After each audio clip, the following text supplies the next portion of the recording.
तो चलिए बच्चों, अब हम लोग ड्राइंग स्टार्ट करते हैं। क्योंकि मैंने आपको जैसा पहले ही बता दिया था, ये ऑब्जेक्ट ड्राइंग है। तो आपको ऑब्जेक्ट ड्राइंग में कोई भी जो घर के आसपास या घर के अंदर हमारे को जो वस्तुएं दिखती हैं, जिनको हम अपने ड्राइंग शीट में आसानी से बना सकते हैं, आप उनको ले लीजिए। अभी हम सिंगल वस्तु का इस्तेमाल करेंगे। जैसे कि मैंने यहाँ पर मेरे पास ये एक फ्लावर पॉट रखा हुआ है, या डेकोरेटिव आइटम जो भी आप कह लीजिए, एक यहाँ पे रखा हुआ है। तो मैंने आज इसको बनाने के लिए इसका चयन किया है। आप भी अपने घर में जो भी आपको मिलता है, मग है, ग्लास है, कप है, जो भी इजीली अवेलेबल हो जाता है, आप उसको एज अ सब्जेक्ट ले सकते हैं और उसको बना सकते हैं। इसके लिए आपको इस वस्तु को हाथ में नहीं पकड़ना है, इसको थोड़े डिस्टेंस पे रख देना है। जैसे 2.5 मीटर तक या 3 मीटर तक के डिस्टेंस पे आप रख सकते हैं। और आई लेवल पे रहे तो ज़्यादा अच्छा है। आई लेवल मतलब आंखों के ठीक सामने होना चाहिए, ना तो ऊंचाई पे होना चाहिए, ना वो नीचे होना चाहिए, ताकि उसका जो परफेक्ट शेप है वो हम ड्राइंग के तौर पे हम अपने ड्राइंग शीट में बना सकें। तो आइए इसको हम बनाना स्टार्ट करते हैं। तो आज हम स्टार्ट कर रहे हैं ऑब्जेक्ट ड्राइंग। इसमें लाइव स्टडी भी आता है, जिसमें कि फ्लावर्स वगैरह भी बनाते हैं, वो बाद की कक्षाओं में हम आपको बताएंगे। फिलहाल ऑब्जेक्ट ड्राइंग में इस जो हमारे पास शेप है, इसको हम स्टडी करते हैं और इसको बनाते हैं। आइए, ये मैंने थोड़े डिस्टेंस पे एक छोटा टेबल रखा हुआ है, उसके सामने रख दिया है इसको, और मैं स्टार्ट कर रहा हूँ। तो एक सिंपल पेंसिल ले लीजिए, जो भी आपके पास अवेलेबल होगा। ड्राइंग शीट संभवतः आपके पास नहीं होगी, तो आपकी जो पूर्व कक्षाओं की जो ड्राइंग फाइल है वो आपके पास निश्चित तौर पे होगी।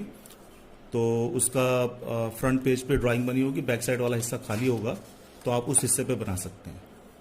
ठीक, तो इस पे हम लोग स्टार्ट करते हैं। तो सबसे पहले शेप को पहचान लीजिए, शेप कैसी है। क्योंकि कोई भी आकृति होती है, उसकी एक शेप होती है। कोई लंबी आकृति होती है, कोई मोटी आकृति होती है। जैसे अगर हम कहेंगे कि भाई सांप है, तो सांप एक लंबी आकृति है। हाथी है, हाथी एक मोटी आकृति है। तो लंबी आकृति है, तो ड्राइंग शीट को जो है पोर्ट्रेट साइज पे रखेंगे और इसके ऊपर हम ड्राइंग बनाएंगे। आउटलाइन आपको खींच लेनी है। ये मैंने पहले की कक्षाओं में आपको बताया हुआ है कि साइड में आउटलाइन बॉर्डर होना बहुत ज़रूरी है। आपको अपना एक एरिया निश्चित हो जाता है, आपको बनाना है। ये जो शेडो आ रही है, ये मेरे स्टैंड की है। कोशिश करेंगे कि अगली बार से शेडो ना आए। तो सामने ड्राइंग रखी हुई है, ऑब्जेक्ट रखा हुआ है, इसको मैं बना रहा हूँ। आप ध्यान से देखेंगे किस प्रकार से बना रहे हैं। ये ऑब्जेक्ट ड्राइंग मैंने केवल आपको बताने के लिए लिखा था, इसको मैं मिटा देता हूँ।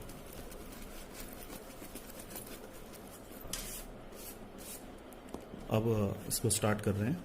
इसकी शेप को पहचानें, जैसा आपको दिख रहा है उसको वैसा बनाना है।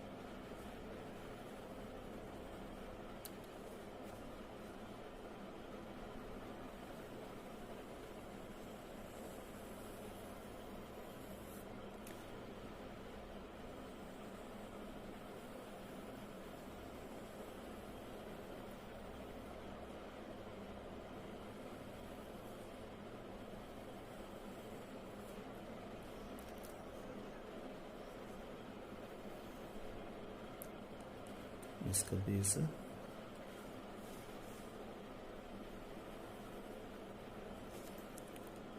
ये इसका पकड़ने का है।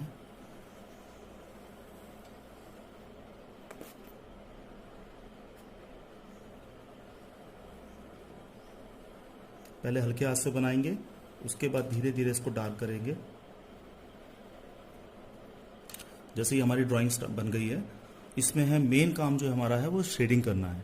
शेडिंग क्या होता है कि जैसे कि हम सब जानते हैं कि भाई एक लाइट मिलती है हमारे को, किसी भी ऑब्जेक्ट पे एक लाइट पड़ती है, और उस जिस हिस्से पे लाइट पड़ती है उस जगह पे हिस्सा जो होता है वो लाइट रहता है, हल्का रहता है, रंग हल्का होगा, और उसके ऑपोजिट साइड में उसका डार्केस्ट पार्ट आएगा और उसकी शेडो भी आएगी।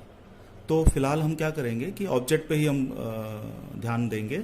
शेडो को हम बाद की कक्षाओं में आपको बताऊंगा किस प्रकार से बनाना है। तो आपको इसको इस तरीके से स्टडी करना है कि वहां पर किस हिस्से पे लाइट पड़ रही है, इसको ध्यान रखना है, और किस हिस्से पे उसकी डार्क शेप आ रही है, इस चीज़ पे ध्यान रखना है। क्योंकि ये जो है ये ब्रास का आइटम है, तो इसमें शाइन बहुत ज़्यादा आपको नज़र आ रही होगी। देखिए ये डार्क वाला पार्ट आ रहा है, ठीक है, इसमें लाइट वाला पार्ट आ रहा है, ये देखिए यहाँ पे भी एक लाइट वाला पार्ट आ रहा है। इस सबको आपको स्टडी करना है, आपको समझना है कि ये कहाँ पर आ रहा है, आपको उसको उस चीज़ से बनानी पड़ेगी, उसी हिसाब से बनाना पड़ेगा आपको, ठीक है। तो देख लीजिए जो ड्राइंग में आपने बनाया है उसी पोजीशन पे उसको रखना है, आगे पीछे नहीं करना। तो अब इसकी शेडिंग करने के लिए पेंसिल को शेडिंग करने का तरीका क्या होता है, ड्राइंग के लिए हम पेंसिल के टिप का यूज़ करते हैं। किसका? टिप का। ये है। तो हम इसको जब बना रहे हैं तो इसको ऐसा बना रहे हैं, लेकिन जब शेडिंग करते हैं तो पेंसिल को पकड़ने का तरीका थोड़ा चेंज हो जाता है। इसको हमें क्या करना है, पेंसिल ऐसे रखी हुई है तो हमें इसको ऐसे पकड़ना है, ऐसे। एक बार फिर से बता रहा हूँ, देखो ऐसे पकड़ना है, ठीक। और ड्राइंग जो शीट है आपकी, जहाँ पे आपने ड्राइंग बनाई है, उसको आप थोड़ा सा टिल्ट करेंगे, ठीक। अब आप इसके बैक वाले पोर्शन में आ गए हैं। अब यहाँ से इसकी शेडिंग देखेंगे कैसी है। अब इसको यहाँ शेडिंग कर रहे हैं। पेंसिल को इसको इस तरीके से इसलिए पकड़ते हैं क्योंकि पेंसिल जो होगी वो ऐसे में शेडिंग अच्छी आएगी। अगर आप देखिए यहाँ पे एक छोटी सी बात दिखा देता हूँ मैं आपको। इसमें देख रहे हैं आप शेडिंग करते समय कितना कम हिस्सा आ रहा है, लेकिन अगर हम ऐसे करेंगे तो हमें एक बड़ा हिस्सा जो है शेडिंग में मिल जा रहा है। ये देखिए फ्लैट कलर मिल जा रहा है, एकदम फ्लैट हो जा रहा है, देखिए, ठीक। तो ये चीज़ हमें यहाँ पे करनी है।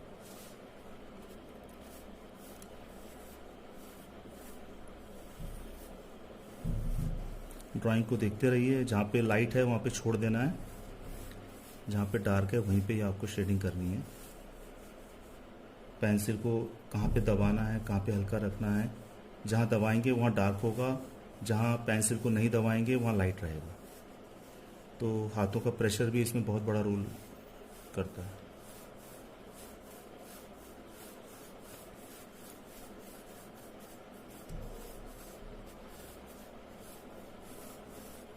स्टार्टिंग पे आप एक सिंपल सा गिलास भी ले सकते हैं, जो स्टील का गिलास होता है ना घरों में, उसको भी ले सकते हैं।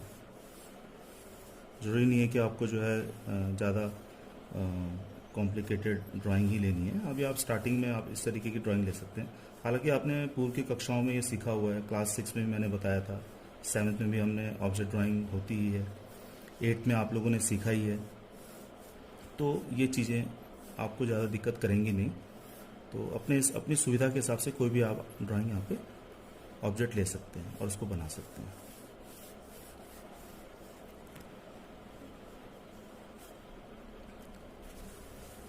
जहाँ पे जैसी आवश्यकता हो वैसे ड्राइंग फाइल को आप टेढ़ा या सीधा या उल्टा कर सकते हैं।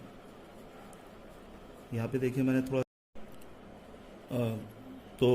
प्यारे बच्चों, ड्राइंग जब ख़त्म हो गई है वो इस तरीके से दिखेगी, क्योंकि हम लोग पेंसिल का यूज़ करते हैं और ग्रेफाइट से बनी होती है जैसे हम जानते ही हैं। तो इसमें कार्बन बहुत ज़्यादा निकल रहा होता है। तो साइड जब हम हाथ से ड्राइंग बना रहे होते हैं तो ये वाला पार्ट हमारा लगातार ड्राइंग शीट पे इस तरीके से जो है घिसता रहता है।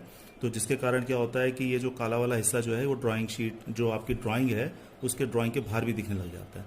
तो यहाँ पे इरेजर का इस्तेमाल करके बहुत ही सावधानी से इसको मिटा लेना चाहिए ताकि आपकी ड्राइंग एकदम क्लियर नज़र आए। क्योंकि ड्राइंग जो है वो केवल आपकी, जब आप ड्राइंग शीट जो होती है उसका आसपास का जो हिस्सा होता है वो भी एक ड्राइंग का पार्ट होता है।